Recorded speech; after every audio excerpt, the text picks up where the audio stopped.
এত মানুষের ভালোবাসা পেয়েছি, পরিশ্রম করেছি, তারা বিশ্বাস রেখে ভালোবাসা দিয়েছেন আমাকে, তাদের পাশে দাঁড়ানো আমার দায়িত্ব, কর্তব্য।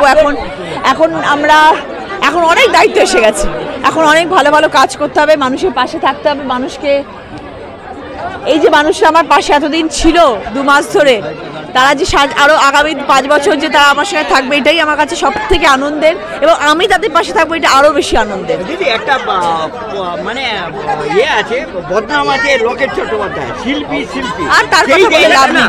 সেই জায়গাটা কতটা ফুলফিল করতে পারবেন?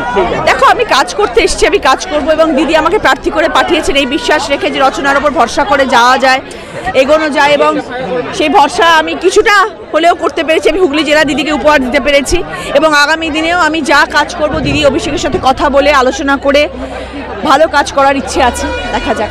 দিদি নাম্বার 1-এর এক অন্যরকম লুক ছিল, হুগলি নাম্বার 1-এর একটা অন্যরকম লুক। আগে কোথায় দেখেছি আবার এখন। হ্যাঁ, একদমই তাই, এবং সত্যি কথা বলতে খুব খুব খুশি আমি, এবং আমার ভালো কাজ করার ইচ্ছে আছে। আমার অফিস নেওয়া হয়ে গেছে, আমার ঘর নেওয়া হয়ে গেছে, তো ন্যাচারালি কাজ শুরু করবো এবার। মানে মানুষের পরিষেবার জন্য সমস্ত বাড়ি কি করবেন এখানে? ভাড়া নিয়ে নেবো।